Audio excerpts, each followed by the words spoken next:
All right, ladies and gentlemen, he's been waiting calmly and carefully. He's a winner. He won himself $250K at Fanatic Fest. We're now talking to the one and only fan of the Fanatic Fest and third place winner, the one, the only, Matthew Dennish. Matthew, what's up, buddy? What's up, guys? Not a whole lot. Have you ever been on a show like this? This is a crazy show. You get a chance to speak with Jabba Chamberlain for a little while. Jabba's eating his Twix and whatever he's eating over there, probably getting some Reese's Pieces stuck in his. Oh, there it is. What is that? A Tootsie Roll Pop? A Tootsie Roll. Hopefully they didn't get it lost in his. They're called Fruities. They're Fruities. flavored Tootsie Rolls. Oh, there you go. Flavored Tootsie Rolls. Maybe we, they're awesome. Now that you're a $250K winner, maybe you can invest into those fruity Tootsie Rolls, and we call them Dance Rolls or something like that. Listen, Matt, it's incredible, the story. Nathan told us a little bit about you. We weren't at Fanatic Fest. I was on a yacht almost, getting arrested over there in, Bermuda. That's a whole nother story. I don't want to get into that. What was it like getting a chance to face off with one of the greatest quarterbacks to ever play the game? Honestly, I didn't know what I was getting myself into. Brady, he stepped it up. He obviously took first place, but just being amongst everybody there, Michael Rubin, the guys that he's able to bring into that event, there's just, all-stars everywhere in that venue. So, you just kind of got to stay level-headed the best you can. And the mental side of it definitely played a big part. You didn't worry about James Harden's beard getting in the way of things, or LeBron James watching over you and saying, LJA, come and play for the LJA. LeBron James Association. We all know that. Is there anything that really scared you when you had to go face off against some of these superstar athletes and guys that you just come to respect, multi-millionaires out there trying to beat, just Matthew Dennish? Yeah, so fortunately, it was a 3-day event. And you either went Friday, Saturday, or Sunday. And so it was all kind of like spaced out through the day. And I was fortunate enough to go kind of early on Friday. So I posted my score, and I was actually number one after I went. So it kind of hung out there for a while. And I didn't really have to stress about the other guys being around. And I think that kind of paid a little advantage. And then, of course, Tom Brady passed me on Friday, and then Justin Gaethje passed me on Saturday. So if there was anyone that you competed against, was there anyone you were like, oh, I have to beat this guy? This is the one I want to take down the most. Who was it? In my promo video, I called out Brady, and I was, hoping to be able to take him down. I'm an Eagles fan. So, had a little history there with Tom. Unfortunately, it turns out he's a pretty nice guy. So he treated me very well up on stage, backstage and everything. But, yeah, he was the one guy I was going after. And, of course, he's the GOAT and came out on top. Oh, hold on. Don't. There's a guy named Joe Montana. Don't forget. I think you're too young to get a chance to remember a guy like Joe Montana. But okay, go ahead, Job. I'm sorry. No. Well, so Matt, kind of like for people that don't know what it is, give them like a breakdown of like how you got involved or like what is it, because it was. We weren't involved, but I think there's a lot of people that kind of heard what happened and. Obviously I feel like this is going to grow. So like get like how you got involved, how you knew and what you had to do to like get to there. It's going to be scary, the growth that comes from this thing, because this was only year 2. It was the very first year they allowed average Joes like myself to participate. They had a little bit of that part last year, but it's Michael Rubin. He's running his business, his Fanatics brand, and he's really pushing like the card sales. And the venue, it's enormous. The Javits Center in New York City, you can't describe how big this place is. So it's spread out all through. You got vendors everywhere, all these events set up. So yeah, just, the whole reason I got into this was social media. I'm not big on it. I don't post much. I do now that I've had the success, I made a little page for myself. But, as far as entering it, Michael Rubin had stuff from Fanatics and being a Sixers fan. And he was kind of, part of that a few years ago. Just kind of follow him, and he promoted it really well. So it had this whole thing. It said, come out, try to participate in these events and go against the pros. And that really intrigued me. I've been an athlete my whole life, and I saw the little glimpses of the different events. I didn't know how it was going to be run, but basketball, baseball, football, everything that I can do. I was like, why not? And they had the prizes, of course, listed, and that was a little intriguing as well. So We are talking to Matthew Dennish, a fan who won 3rd place in Fanatics Fest this year. And I want to say something. And I don't know if anybody knows this. Tom Brady was actually a really good baseball player. So he could have actually played professional baseball. He chose the right sport, obviously. I don't think you could argue that he did. And he's going to go down, if not the greatest, the second greatest. I mean, you can argue it. I know everybody calls him the GOAT. I'm not. I'm a Jet, a.k.a. I'm not. I know you're going to like this. I'm also an Eagles fan. I grew up a Donovan McNabb fan over the years. When he played for Syracuse, when he was drafted by the Eagles, I fell in love with Donovan, and I actually worked with him at a couple of events and got to experience hanging out with him. So I love Donovan. So I root on the Eagles. When the Jets suck, which is usually all the time, I root on the Eagles, and they won the Super Bowl this year. I was very happy. They screwed the Giants, sticking it to the Giants after landing Saquon Barkley and giving it to him as Fish is sitting there probably mumbling, you ass. But nevertheless, I will say this. I've never got a chance to go to Fanatics Fest because this year I was on a boat, and like I said, I almost got arrested.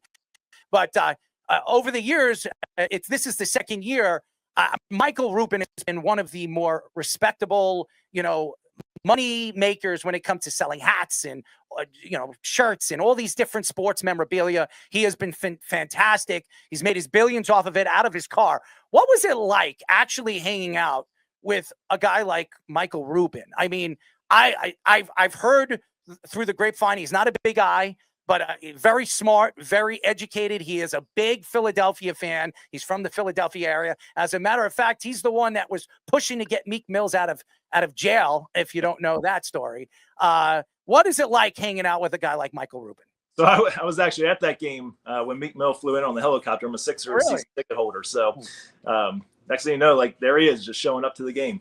But man, Michael Rubin, I'm 6'6", so yeah, he is on the smaller side compared to me. But just his energy, I mean, I was just blown away. Every time you see him, every time I interacted with him, he was so genuine, so passionate, coming up to me, talking to me. But he moves so fast, and it's no surprise he's as successful as he is. It was just I was like, how does this guy do this nonstop? I saw some interviews. He said leading up to it, this is the hardest event for him to run. It's the most time-consuming and exhausting event.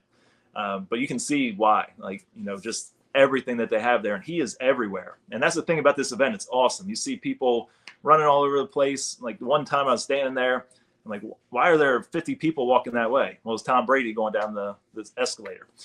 So it's just, people are around constantly. It's just this very immersive event that he's trying to build. And they went from, I think, 80,000 year one to 125 year two. It's so funny. He has all these events. He has the 4th of July party, which he threw this year again in the Hamptons, the white party, where only movie stars and big names. Jabba wasn't invited. And when am I getting invited to one of those parties, Michael? I mean, I should be there. I should be the first person you invite and the last person to, get sent home. But, I'm not hanging out with Diddy as the diddler did his thing. I'm going to go off that one and kind of flip to the other one. But the fact is, I think Michael Rubin is a very unique individual. He understands how to bring people together. He also understands how to sell a product that was really sold through the back of his car. He actually promoted his products and making his own hats, his own shirts in the back of his car, as we've seen many different millionaires and billionaires make their money in their backyard or make it in their garage. Michael Rubin did it out of the back of his car. So I think it's a unique story. And that's something that if I ever got Michael Rubin on the show, the one thing I would ask Michael Rubin is, out of all the different people you've worked with, and obviously billionaires and millionaires, that when it comes to athletes and just business owners, who was the guy that really stood out from you the most? What guy gave you the most information as a guy that has developed a product from nothing to something, as you've seen Michael Rubin do? That's my question. So, I mean, Tom Brady, I've been around Tom Brady. I've been around all these guys. Is there one guy out there right now, if you saw him face to face, where you just like, oh my God, it's Donovan McNabb. I don't know what should I say to him? Is there anybody out there that you just got starstruck? I mean, to be honest, when I was backstage with Brady and them, I wasn't really starstruck, which kind of surprised me. I know everyone looking from the outside, how were you so calm and everything with those guys? I don't know. It's just my personality, but I don't think there is anyone that would be really awesome to meet some people like Joel Embiid or something. It'd be cool to just kind of see him in a different side. But I think just, Matt, there's nobody out there right now. If you were standing right next to him, you wouldn't be like, oh my God, I'm having a conversation with this guy. There's nobody. I don't know. Maybe the Kelsey brothers. They're pretty high profile. All right. We got something out of Matt. All right. There you go. All right. Matt's applying for new heights as we speak. All right, I want to shift gears. There was obviously one of the big trades that broke in the NBA offseason was Kevin Durant to the Rockets, literally while he was there. What was the crowd vibe like from that, and the reaction from him when he found out? Well, I don't know if you saw the special they just streamed or had on ESPN the other night, but they broke it down by segments and had his reaction. And I was kind of in the midst of doing my stuff when it happened, so I didn't really get to see everything that was on stage. That's kind of the cool thing. It was like just off on the side, and you hear about it, like just how he was totally shocked. And going back and watching that special and seeing him, it's like he didn't know. Like it was just totally. He was finding out the same time everybody else found out. I want to know. All right, they asked this other corny stuff. Okay, what's been the perks of yeah, you're corny. We want to know. Obviously, we knew the 250. Coming from a guy that has a beard, coming from a guy who lives in a state with corn. Like that's my choice. I can't tell where I was born at. Not like I had a choice. Job I liked my shrimp cocktail. Shut up, Nathan. But what, like, the perks, do you get to go back next year? Is there stuff like with Fanatics that you're doing now, or like what comes along with all of that afterwards? Like, I think that's the cool part of like getting people involved. It's not just like a one and done. Is there a bunch of other stuff, or like what has been some of the perks that you've noticed or that have come your way since all this went down? That is a good question. Yeah, see, that's the first time. None of you got good questions, so suck it. Blow my back out. It's been a learning process for me, for sure. I've never been a part of anything like this. I'm a teacher at a high school, and, our days are kind of, the same pretty much day in, day out. So part of the reason I got into this is just branching out. I like to find other things that excite me. So I didn't know how to handle everything when I was finished and was up on stage with all this stuff happening so quickly. Afterwards, of course, I started to get some contacts with PR people and finance side of things, and just a whole different world than I'm used to as far as education. So, yeah, of course, I really haven't said no. That was kind of my thing. Like, don't say no to anything. Just kind of see what opportunities open up. It has been a lot of media, been over like 30-some, 40-some interviews, just talking to different media outlets. The hat company, Noggin Boss, give them a shout out. That was the one that they sought me out when I arrived on Sunday and had a good idea that I was going to win third place. So I didn't know it, but they just saw me and came up to me, and I was just watching the golf event take place. And they asked me what my favorite team was, and they wanted to send me one of their big hats. And I said I was a Birds fan. And they said, well, we got one right here in our hand. Why don't you just take this one? So it was just all natural. And I was like, I got to wear this up on stage. So I wore it on stage. And if you saw the pictures there, it just kind of made a statement. So they've been working with me a little bit, making some videos for them. They're going to send me some more hats and that kind of thing. But, Fanatics, they haven't said officially if I'm going to come back or not next year. You are. The plan is there, but I would hope they would. No, don't listen. If Michael Rubin doesn't have you back, then Michael Rubin's a little blind. But Michael Rubin is a businessman, and he knows that you're going to be a draw. And now, for all the things that you have had opportunities to do since that, I think it's going to open up optional, different competitions that you could join.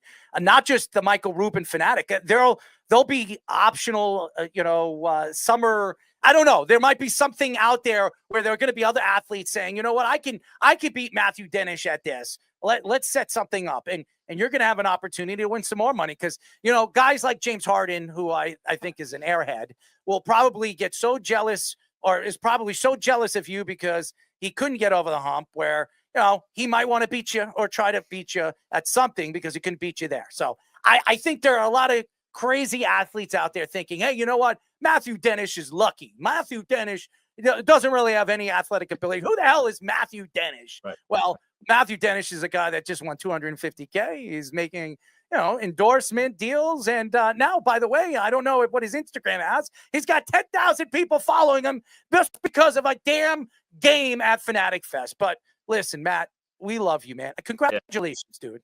I appreciate it. It was awesome. Yes. And by the way, a smile of, Tom Brady handing you a pile of money should be something that you can celebrate forever because you are a Philadelphia Eagle fan. And who beat? Yes, Tom Brady in the Super Bowl. That's right. The Philadelphia Eagles. And I remember Nick Foles, the MVP. Who would have thought that? Yeah, that's who I want to talk to. I want to get Nick Foles on this show. I want to tell Nick, what was it like kicking, butt at the Super Bowl, even though Tom Brady had his best Super Bowl against the Eagles, if you remember. He just can't catch the ball. What are you trying to do, Fish? You trying to get me in trouble here? Anyways, Matt, what was it? First of all, when Nathan reached out to you and asked you to come on the show, have you ever heard of our show, by the way? Have you ever heard of this? I have not. My one cousin, got to give him a shout out. Wayne, he's a New Yorker. And when I said Jabba Chamberlain, he goes, oh man, there's a name. So yeah, he actually came down to the event and he's a big Yankees fan, but he support me. He wore a Phillies hat. He bought one hopping off the train station. He grabbed the Phillies hat. That was probably tough for him. That was probably tough. Oh, it was all black. It wasn't red. Oh, for sure. But man, he showed up, had some energy. It was just great to have someone from the local area to support me up there. But yeah. Matt, what's really interesting, if you never got a chance to see it, now that you've become a fan of the show, is actually see Jabba wearing a onesie. That, ladies and gentlemen, is one of the ugliest things to look at. This guy, when he started on this show during the wintertime, he would wear a onesie every other show. A different color, different weird onesie. And this guy is like a onesie phenomenon. We should actually hook up with a sponsor that's like a onesie company. Foreverlazy.com. That's all I wear. So why don't we reach out to Forever Lazy? But Matthew, maybe we set something up and we get you in the studio, or maybe we'll do something together. We'll cut up this interview. You can post it up on your social media, and we want you to be a fan. We want you to promote us just as much as we'll promote you. I will be. Well, Matt, will you give everybody too, like, your social, just on things that you're doing, whether it's IG, Twitter? I know Fish probably put your IG up, but just for everybody to hear it. Yeah, so it's just average Joe _Dennish, my last name, and just been posting stuff like leading up to the event, and some of the interviews I've done, just kind of giving an inside glimpse if people want to do this and apply for the event, kind of what it takes and the mentality side of things, what you have, because a lot of people can throw some football, baseball, but my kind of start to finish of a little bit of like a cheat code of my mental side of things. That's kind of posted on there as well. So if you want why don't you try the hot dog eating contest next year for 4th of July? That would be cool. No. All right. But he was there. He was doing the chicken eating contest. Yeah, wasn't it Raising Cane's or whatever it was? Yeah, Raising Cane's, and then there was like a team of 4. Like Livy Dunn was there, Michael Rubin did it, but they had like 4 versus Joey, and Joey still won.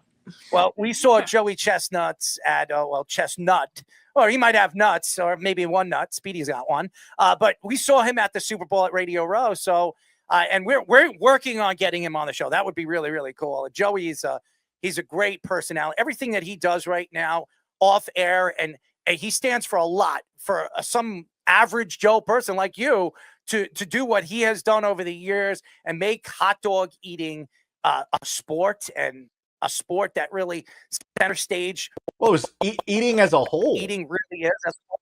Yeah. I mean, eating's become a sport. I mean, I would love to see that in the Olympics. They have Why not? Major League eating. Yeah, let's see that in the Olympics. Why not? They have walking. All these guys, they have everything. They had what they had break dancing this past year. Yeah. They're gonna have EA, esports soon. Yep. For video games. So why not have hot dog eating or just eating. There's a guy that ate beans. I don't remember what it was. What was it? 100 cans of beans in like Oh yeah, I did hear about that. like in a minute and 30 seconds. You can go to Major League Eating and it gives you all of the records, like 108 deviled eggs in like 8 minutes or something. It's crazy. God.